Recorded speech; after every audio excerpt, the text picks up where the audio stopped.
Hi guys, it's Dwane here.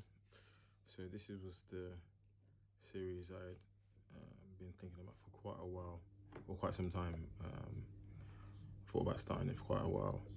And then basically the topic of this web series that I want to do, or vlog series I want to do, is bariatric surgery, 10 things no one talks about. And the reason why I picked this subject is because just over a year ago now, on the 27th of January 2020,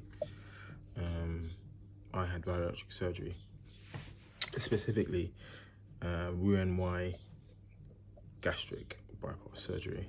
In a nutshell, it's just when they do keyhole surgery on you, where they access your stomach and reduce the size of your stomach to the size of a coin purse, and reattach part of your intestines to that new small stomach pouch. Don't worry, I've left a link in the description box below to give you a bit more detail on what the surgery actually does. And don't worry, it's not gory or anything like that. It's all animated. In short, this operation, what it kind of achieves is it limits the amount of food you can eat, and it also limits the amount of calories you can absorb into your system. Hence why you dramatically lose weight. Reasons why I want to talk about this and wanted to do a vlog series about it, mainly was because I get asked a lot of questions, and I think I kind of underestimated how much questions I was going to get asked before and after. Really, I didn't perceive how many questions I was going to get asked after. It's not annoying or anything like that, or upsetting. It's just something you're just not ready for. I think in the run up to surgery, you kind of say in your own mind, you're settled in your own mind as to why you're doing it, what you're doing, and how you're going to do it, and when you're going to do it. And that isn't the case in other people's minds, especially when they know you for quite a long time, being the size that I was. So that's something, but I'm getting ahead of myself. So as I said before, this web series is going to be about bariatric surgery, specifically my bariatric surgery, and the specifics of how many questions I'm going to be asking myself are 10. I don't know if it's going to be, probably not going to be in any video I do about this subject, because even within myself, I have new questions for myself every day, let alone what other kind of questions other people have. But I've limited it to, in this video, to 10, and that might change going forward. I might make more videos or whatever. So should we dive into the first statement or question? Is, does everyone have to know you're having surgery? This is an important one because does everyone need to know you're having surgery? First reason is because it's an important decision. It's a life-changing decision. That isn't to say you shouldn't seek advice, medical advice, and advice from other people that have done it, but more the case of, sometimes too many cooks spoil the pot. Don't know if you've heard that phrase before. It's just a case of too many people that have opinions about what you should or shouldn't do might dissuade you to either side. They might push you to do it, and I might push you away from doing it. Either or could be a good decision, but it's important for you to be clear on why you're making it. I didn't tell many people beforehand, and I'm glad I didn't. Not because I didn't trust people, but because of the reasons I just gave. It's important to make the decision in your own mind and be settled in your own mind, because at the end of the day, as many opinions as people may or may not have, it's you that's going to have to live with it for the rest of your life. I don't mean that to scare you, but maybe it should scare you. Maybe it should. It's an important decision, and you can get 1,000 people that agree with what you're doing, and you can get one person who doesn't. And you really want that one person to dissuade you? No. You want to be clear and sure that you're doing what's right for you, and what's right for the rest of your life, because this decision isn't just a one-off decision that you can brush under the carpet like years later or months later or whatever, is something that dramatically changes the rest of your life. And depending on how you handle that decision will dictate what kind of quality of life you have going forward. So I say that's a very important question to ask yourself: is does everyone have to know that you're having surgery? And if you are the kind of person that you feel you need to tell everyone that you're having it, there's another question, the sub question you need to ask yourself is why? Why are you really eager to let everyone know you're doing it? Is it because subconsciously you don't really want to do it and you want someone to persuade you not to do it? I don't know. That's a question you're going to need to ask yourself. Question 2. Have you done your own research? This is a big one, because there's a lot of information about bariatric surgery, specifically Roux-en-Y gastric bypass surgery, and there's various types of bariatric surgery. You need to make sure you pick the right one for you. I truly believe I had the right one for myself. The type of bariatric surgery I had was geared towards someone in my condition who was extremely heavy, grossly overweight, and the other procedures, which you can do your own research on, are more geared to someone who wasn't as heavy as I was. So on that basis, I made the right decision to have that particular surgery. But it's not just that. There's a lot of things. Even though I felt I'd done quite a lot of research, there were still a lot of things I wasn't ready for when I went into surgery. Just little things. Just like I didn't know that. A little side note. I had to go to the surgery. I had to be there at 7 a.m. in the morning. Now I didn't get seen. I didn't get, taken to this operating theatre till about 6, 7 in the evening that same day. So consider that I had to be there 12 hours. So I was biting my nails for those 12 hours, thinking, oh, that should be next. So 12 hours I was, going round and round circles in my own head, not knowing that I had to wait that long. Something to do with, and I'll do a video on the day of surgery. I think I've been thinking about that for quite a while as well. I think a lot of people get asked me, oh, so what was surgery like? What was the day of surgery? So I think I'm gonna separate my thoughts on the day of surgery for another video coming soon. So yeah, do your own research. Do your own research on as to what life is like after surgery, what is life running up to the surgery, what preparations you need to do. Speak to people that have had this surgery before. I did that. I mean, I didn't have verbal conversations in the sense I didn't physically meet up with people, but we live in a world now where social media promotes and denounces everything under the sun. So you'll definitely be able to find, hundreds, if not thousands of people online that have had this surgery and, are doing a whole lot better in terms of telling their story of before and after surgery. So asking the hard questions of them is going to be a lot easier than thinking about what the answers could be in your own head, because they've actually lived it and gone through it. There's several people online that are doing fantastic work in terms of documenting their changes and their processes and their success and what life is like after surgery. So yeah, that's very important. Do your own research. What are the costs? What kind of preparation you need to do? What is life going to be like after the surgery? Because it's a dramatic change. It's a change that you can't just dip your toe into. You need to embrace, because your life is completely changed afterwards.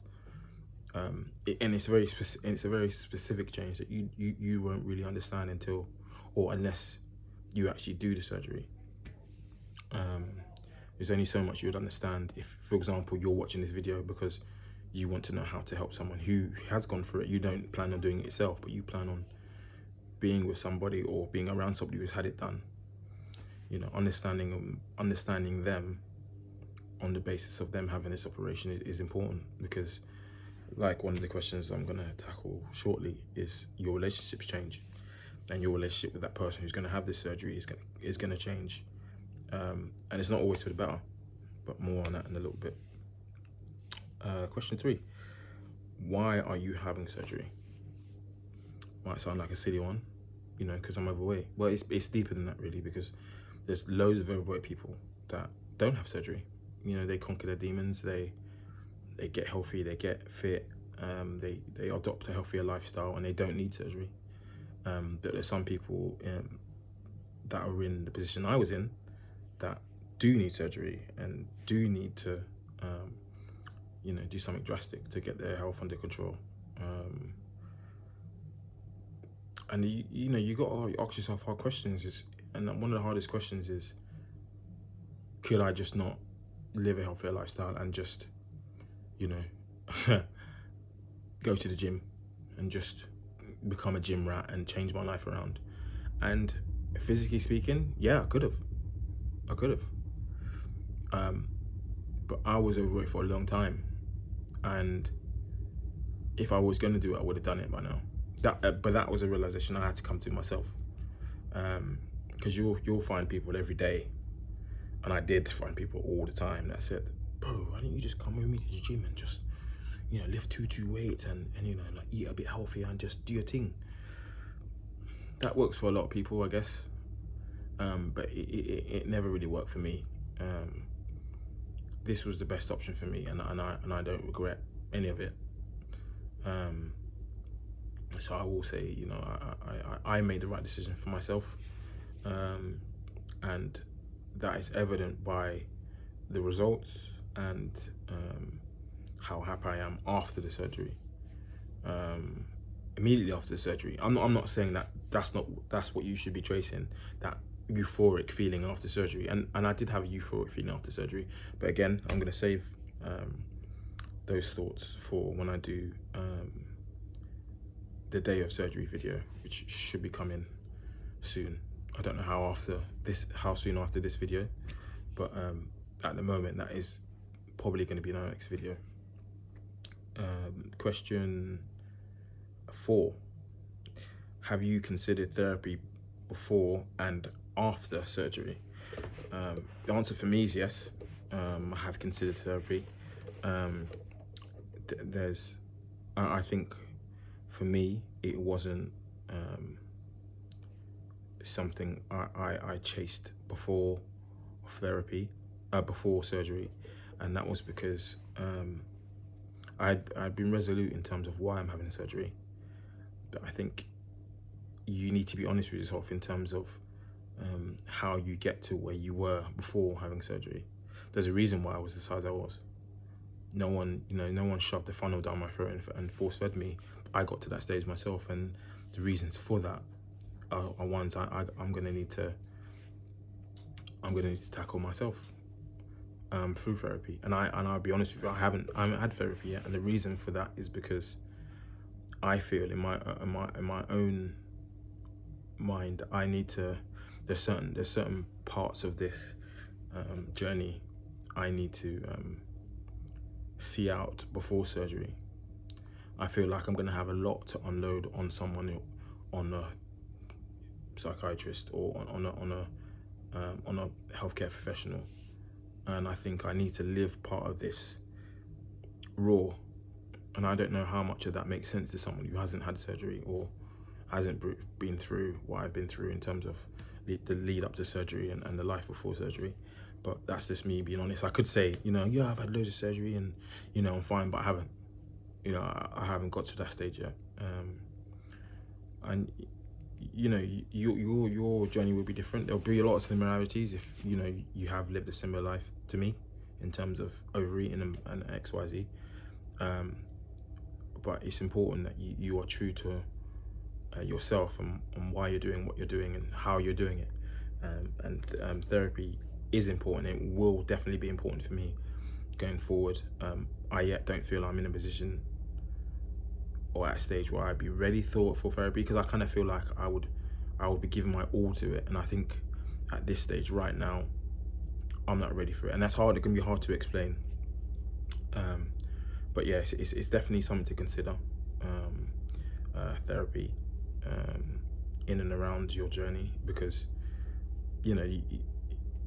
there's a reason why you are the size you are.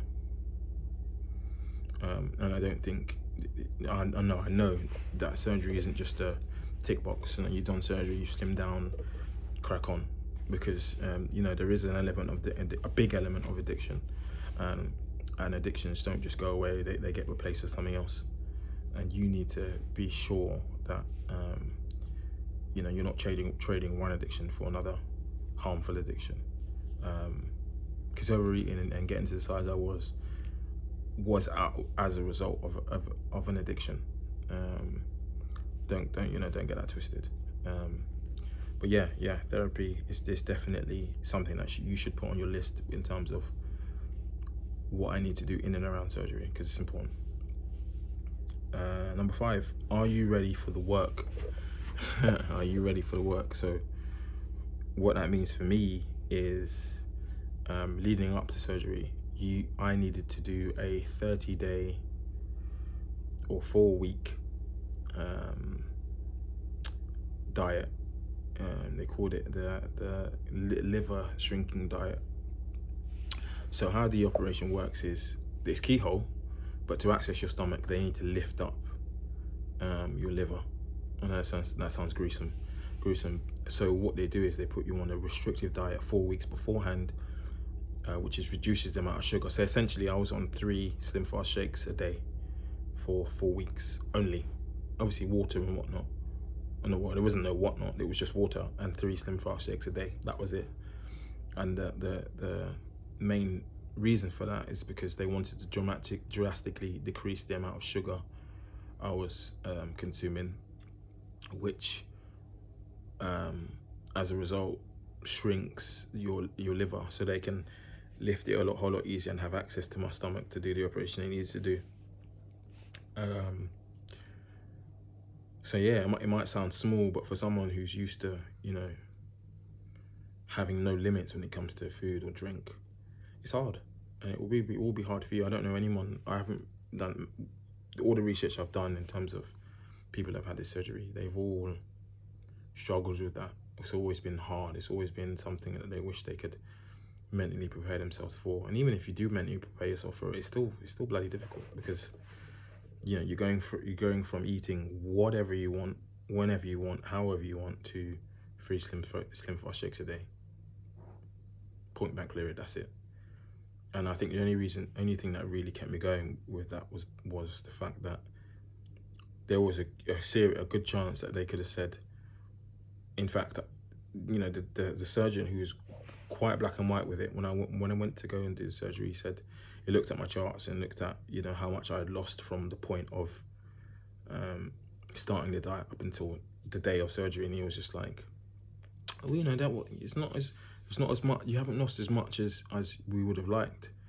And that that got me worried. I was just like, what do you mean? He's like, well, the reason why you're on this pre-surgery diet is to shrink your liver. Now, if your liver isn't shrunk enough, there's a chance we could look inside of you, keyhole, and not be able to do this the procedure we wanted to do.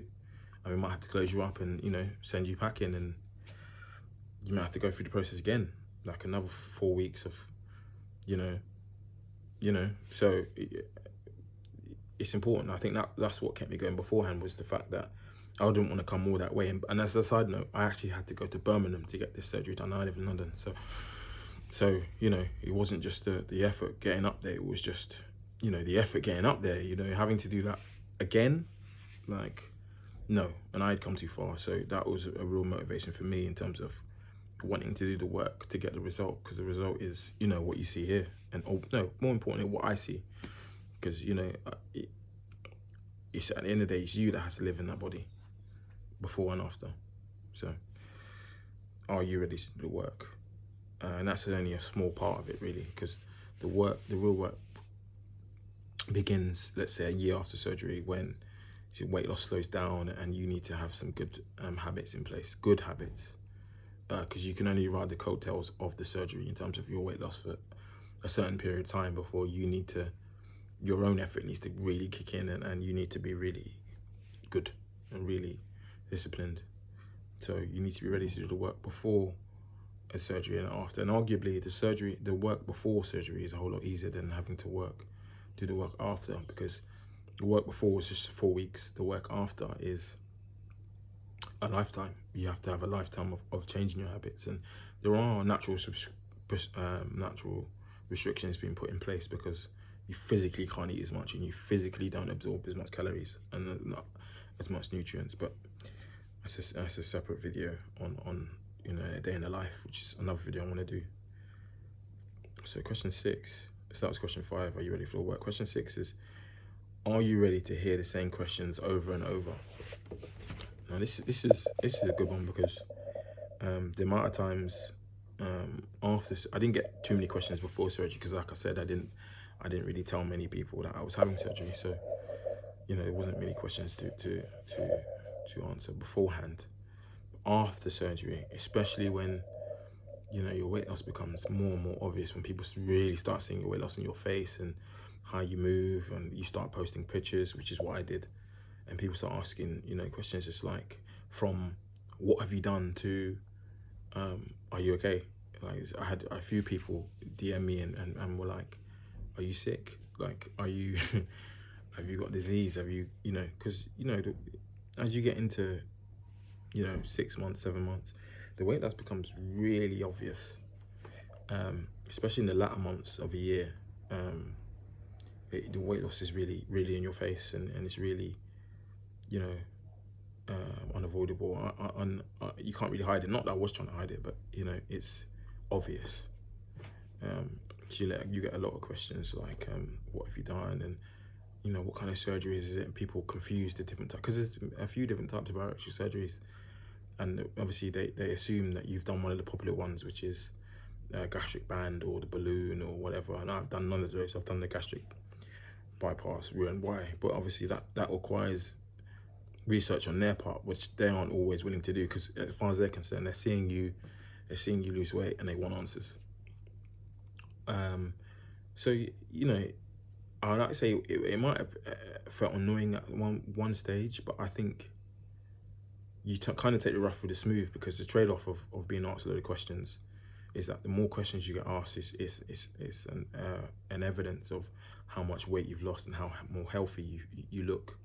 So you kind of take the rough with the smooth with that. So be ready for those questions, because they are coming. So even if you tell no one before surgery, and literally the only person that knows is you and the surgeon, there will be questions after, definitely, because there's no way someone can see you weighing close to 470 pounds and then weighing less than 300.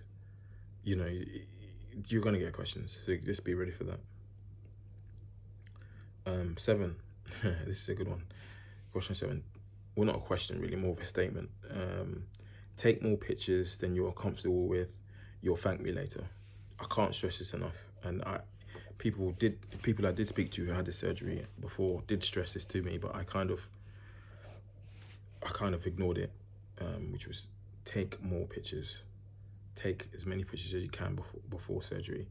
Take pictures to the point where you feel uncomfortable, to the point where you're just like, oh, another angle, another outfit, or even if you hate the way you look, because these pictures are really going to help you in terms of documenting your weight loss, documenting your journey, because I had a few pictures, and I've got a few pictures, and I can see the difference. But there's one picture I saw a little while ago, and I think I recently posted it on social media, on Instagram, and it was one where I was at my friend's house on a couch, and it was kind of like a really small couch. It was like, I think they call it a cuddler, where there's space for two, but not really.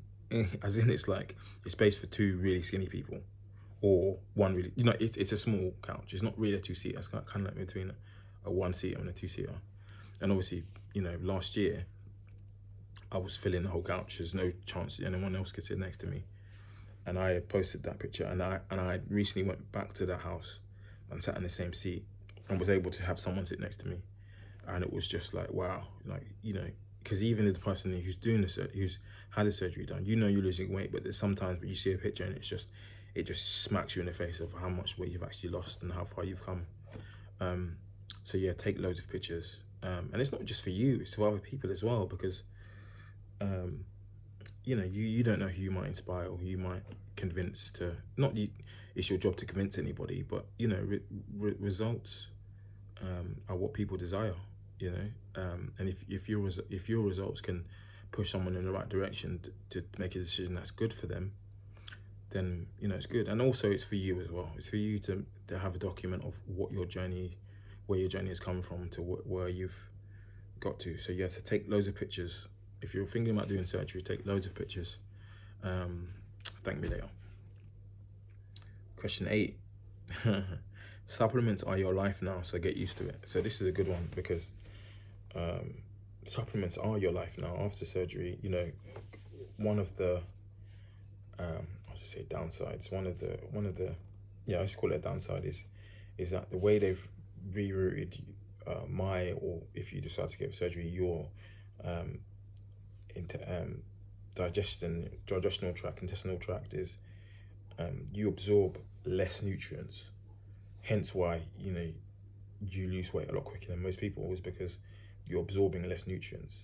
And obviously we need nutrients to survive. So you might not be absorbing as much fat as you used to, but on your trade-off of that is you need nutrients. So you need to take supplements on a daily. You need to take supplements on a daily. It'll be something that your surgeon and your health team would always advise you to do. Immediately after surgery, I was given prescriptions for extra iron and other vitamins like vitamin C, vitamin D, and calcium and whatnot. And to be honest, it was awful because anyone who's had that ferrophosphate, the iron supplement and the calcium supplement, is disgusting. You have to do it 2 or 3 times a day. And luckily I've discovered another company which kind of goes back to do your research, that provides just 3 tablets a day. That all encompasses all the nutrients I need for that day. So I don't need to take like liquid this or tablet that and various supplements. I can all get it in just in one supplement in 3 tablets. But it's going to be your life now. You need to be really considerate in terms of what you put in your body. Not that you don't have to before, but even more so now, because obviously you have limited real estate in your stomach and you absorb a lot less. So taking supplements is a really, really important thing. Like I know when I forget to take my supplement, or I don't take my supplement in time, or I go a day without taking it, which is really a bad idea. You instantly know by the second day, you know you're more lethargic, you're tired, you're irritable, you're snappy. So taking your supplements is a very important thing. You need to make sure you take your supplements. And it's your life now. That no matter what's going on around you, your body's still going to react the same way if you don't have your supplements. So just wake up in the morning, whatever your routine is, as long as you have your supplements in that routine, you're going to be okay. But you need to make sure that you stay on top of your supplements. I can't stress that enough. Number 9, how are you ready for how different your relationship with food is immediately after surgery? Now this kind of goes off on the video I want to do in the future, which is on the day of surgery, but technically this is after surgery, so it's different. So after surgery, you're in the hospital for 2 days. I won't talk too much about what those 2 days are like, because again, I want to save that for another video. But going home, on the way home, I remember I had to go to the hospital, go to the train station, heading back to London from Birmingham, and I remember smelling Greggs. Someone had a Greggs, if I remember rightly. I think it was a sausage roll. I remember smelling it, and I remember not feeling anything. Like it wasn't hunger. It could have easily have been an air freshener. Like the link between that delicious smelling sausage roll, and by the way, it didn't smell delicious. It didn't smell disgusting, but it just didn't. It was like there was nothing. It didn't provoke any feeling in me whatsoever. It was just, that smells like a sausage roll. But there was no reaction in my mind as to a desire to have it. And I remember, okay, that was weird. Smelling food and having it not provoke an emotion or a feeling. That was weird. And I kind of in my head I thought that probably wear off, and maybe I'm just a bit groggy from the drugs or whatever. Got home now, and you know you're on a liquid diet for a good few weeks after surgery, because obviously you're healing. So you can't just, you know, start eating burgers and solid foods. You're like a baby again. It's liquids, it's clear liquids, light soups. I mean soups that have no bits in. So just literally stock. And I mean, after surgery, I was just literally having powdered soup. Like you just get like powders, even just stock cubes in hot water, just because it was, and even that was because you could feel it going through your system, and you know your stomach feels tiny. Not that it doesn't feel tiny now, but you know it's still healing. So you can. It's a very hard thing to explain, but as you drink hot water, or you know hot liquids, you can feel it entering your stomach, and you can feel it filling up your stomach, and it's just you're acutely aware of just how small your stomach is, and that's something that you don't really understand unless you actually have the surgery. But yeah, your relationship with food is always going to be one that immediately after surgery is always going to be one that, you know, that's going to really shock you, because you don't have a desire for food at all. In fact, I think the first 48 hours after surgery coming home, I remember feeling really weak and really tired, and I was just like, oh, what's wrong with me? Have something gone wrong? And I realized I hadn't eaten for like 18 hours, because literally your literal desire to eat, I just want you to think about that. Your desire to eat is just vanishes. It's just like, you know, let's say you have a hard day at work, you have a long day at work, and you're like, oh, I could eat a horse, I'm starving. That is just non-existent. I remember I had to physically remind myself to eat. I had to say like, okay, it's been like 8-9 hours now. I need to, probably should eat something. Obviously that wears off a few weeks or so, a month or so after, you know, to develop some sort of an appetite. But again, I'm going to save that for another video. But yeah, you know, your relationship with food immediately after surgery is a weird one, in that, especially if you're someone who thought about food all day, every day. If one, you're eating, you're thinking about what you're gonna eat later. You know, what if you're eating breakfast, you're thinking about what you're gonna eat for lunch. If you're eating lunch, you're thinking about what you're gonna eat for dinner. If you're eating dinner, you're gonna think, oh, what I'm gonna have for my snack before bed. Going from that to, oh, that sausage roll smells weird. It's a big jump, and it's something you need to prepare yourself for. And I mean, I don't know if you can prepare yourself for it, but just know that your relationship with food immediately after surgery is very weird. And last but not least, item 10. All your relationships will change, and you won't be ready. And now this is a deep one, because your relationships do change a lot, in the sense where, you know, you're changing into a new person. You're not just physically, but mentally as well, because not only do you see yourself differently, the world sees yourself differently. So, you know, let's say, you know, you're at a workplace and you've been there for several years, and they've known you as a certain size, and then suddenly you're dropping pounds like every week. You know, they're gonna perceive you a hell of a lot differently than they did before surgery. Family are gonna, you know, and if you haven't decided to tell your family, and then all of a sudden you start losing weight and you start posting on Instagram all these before and after photos, and they're like, hold on, what's going on, you know? But deeper than that is people that you know you've gone really close with, especially if they've known you at a certain size. You know, not all relationships turn out well after that. You know, so a lot of people start looking at you sideways, because, you know, it highlights things in their life that they need to change. And I mean that. People that who might have been a similar size to you before surgery, you seeing you slim down. It's more than jealousy. It's different from jealousy, and not necessarily more, but it's different from jealousy. It's the case of they're seeing you change, and your change isn't immediately leading them to do the same. Not necessarily because it should do, but, you know, you're on a journey that, you know, they're not on. You know, that you're leaving a place that they're currently at, and that exposes a lot of insecurities in them. So as an example, it's just I've had a couple of relationships where they've outright said to me, like, you've changed. And it's not a case of, and by them saying that, they're not highlighting your change, they're highlighting the fact that they're not willing to. And not to say that they should, but I think their insecurities get highlighted the more you decide to change your life. And the more you change, the more of a change that you show in your life is a more of a stagnation they show in theirs. And that affects relationships 100%.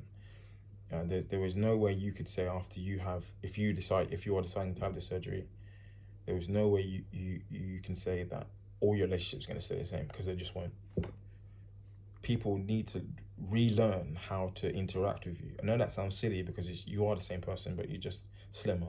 But it's more than that, because there's a bigger change that happens in you, and subsequently you interact with the world differently, and they will react with you differently. That isn't to say that there isn't some kind of normality that develops between you and them, but there is definitely a change, and there's no going back unless you decide to go back, which is a whole nother video. But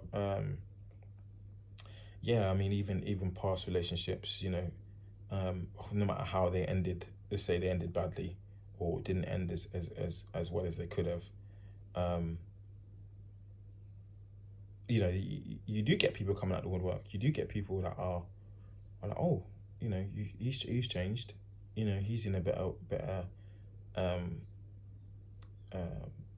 situation and happier. At the very least, let me interact with him more than I was planning to before. I mean, I'm saying all of that to sugarcoat. Just, you know, man's getting slimmer now. You know, let's see what's going on. But a lot of the times it's deeper than that. It's you know, or a lot of times it's not. Sometimes it is just shallow. Sometimes it is just he's losing weight, he's happier. Let me interact with him now, whereas before you weren't really checking for me. But you know, each person's journey is different. But yeah, your relationships will definitely change. The specifics on how they change will be determined by obviously individual. You know what your relationships are like, and it also exposes a lot of relationships, because a lot of people, when they see you succeed in your own journey, your own weight loss journey, it puts a lot of people off. Success and your happiness and your development will put a lot of people off, and people will start resenting you for it, even unprovoked. You know, there's people I haven't seen in a long time who I've seen now who find it really hard to interact with me, and their jealousy and their resentment for, you know, what I've been able to succeed in is palpable. You can see it how they react to you, how they interact with you, what they say about you behind your back to others. It's real. And you need to be prepared for that. So yeah, as like I said, guys, this is a short video. I'll say short, it's probably about over half an hour now. But this probably won't be the last video in this series about this. But yeah, more videos coming soon. But yeah, this is the first one. So it's a impromptu video, probably edited by myself. So don't expect miracles. But yeah, this is an honest video about 10 things no one really talks about in regards to bariatric surgery. All right, guys, thanks.